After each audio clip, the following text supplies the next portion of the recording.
Have you been considering starting an Etsy shop? Then you probably have been wondering, is it lucrative or is it really for you? Before you dive in head first,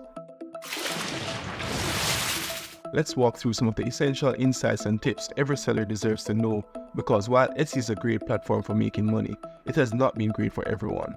Research shows that 74% of Etsy shops has failed and some suspended or banned after making thousands of profit. However, this is not to discourage you because it's still possible to succeed on Etsy. I just want to share some of the truth behind using the platform. Things most other videos frequently fail to mention because, let's face it, you watch a ton of YouTube videos teaching you how to develop digital products, sell them on Etsy, and make millions of dollars. Yes, it seems simple enough, and the truth is that digital products can create life-changing money, but that will only happen if it is done right. What I want to do is allow you to have a greater chance of success. So for those of you who don't know, Etsy is a global online marketplace where people come together to make, sell, buy, and collect unique items. Etsy is a huge marketplace with about 500 million visitors per month. Etsy had 97.3 million active buyers and 7.5 million active sellers worldwide in 2023. A lot of people consider Etsy to be overly saturated with sellers, and because of this they are reluctant to join. But this shouldn't be a major concern for you, because majority of those sellers are bad sellers, which you can easily surpass if you apply yourself. There are hundreds of people trying to sell on Etsy every day and they are giving up, and they are still a part of the active seller list once they have an active listing. So I repeat, don't worry about it being saturated. One of the most important things that you need to know is that not all that glitter is gold. A lot of Etsy sellers don't share their actual profit. What they do share is their sales or revenue, which does not take into consideration their expenses. Expenses such as listing fees, transaction fees, marketing expenses, software expenses, refunds, returns, and taxes, etc.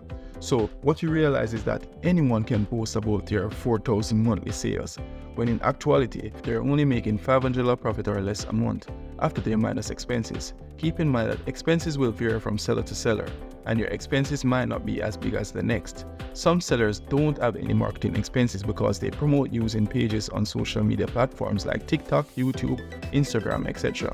And it is highly recommended to promote on other platforms. Stick around until the end. I will share with you how you can earn even more money. Next, you need to know about the risk associated with using the platform. Etsy controls everything. Yes, Etsy provides a user-friendly interface and a built-in audience of millions of buyers worldwide, making it easy for sellers to showcase their creations and connect with potential customers. The platform also handles payment processing, simplify transactions, and provide a secure environment for both buyers and sellers. It also offers various tools and resources to help sellers optimize their listings, manage orders, and grow their businesses. However, sellers need to recognize that Etsy does exert unwanted control over certain aspects of their selling experience. This includes setting fees per listings and transactions, which can eat away into profits, and implementing policies and guidelines that sellers must adhere to. Furthermore, changes in Etsy's algorithms or policies can sometimes impact a seller's visibility or success on the platform, leading to a major fluctuation in sales and income. Also, Etsy pays out based on a schedule which may not align with the seller's financial needs. This may result in delays in receiving funds because you cannot request them whenever you need. Etsy also controls your email listings, so you won't be able to email buyers unless they opt into your marketing email.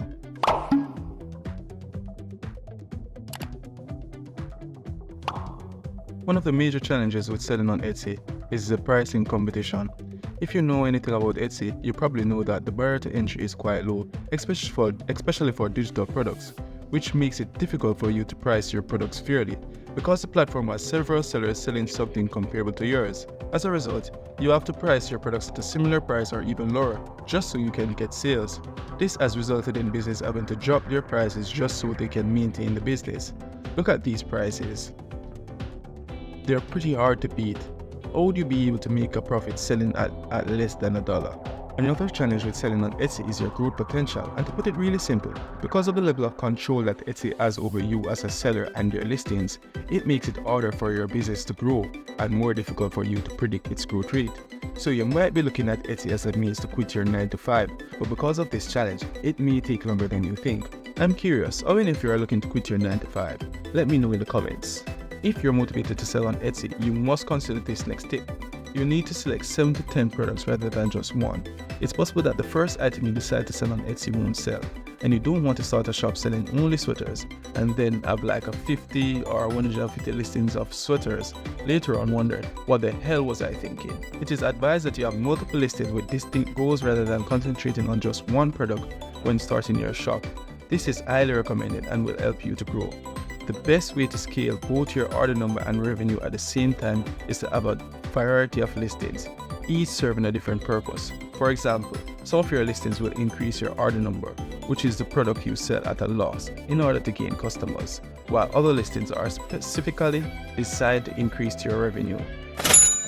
As a result, you will need to combine the two, with the goal being to have a dynamic product mix. If you really want to maximize on your efforts and earnings, then you should really consider starting your own website. Having a website allows for complete control of your customer's experience, and there are no Etsy selling fees. It also has limited platform risk. You don't have to rely on a single platform, so if one of them goes away, you still have other sources of traffic. This also solves your issue of having pricing competition, because you are the only one selling on the website. Once you can build and maintain your credibility as a seller, you can charge what you want. Growing your business also becomes easier by improving your listings, images, and SEO. By creating content for social media, you can increase traffic and use the momentum and trends to your advantage. Once you have built a solid business with consistent traffic and healthy profits, you can expect to sell it for 30 to 40 times your monthly profit, depending on your niche and if you see the need to. If you're wondering how you can get your own website, some freelancers are willing to develop websites for as low as $80 on freelance websites such as Fiverr and Upwork. This video is not intended to make you lose interest in Etsy, hate or regret using Etsy. It is a great place for beginners to start selling online and start their own business, and one of the best ways to get off the ground. But just keep in mind, it can get a lot better than that. If you enjoyed this video, subscribe and give this video a thumbs up. Thanks for watching. Until next time, live good, think good, and make good money.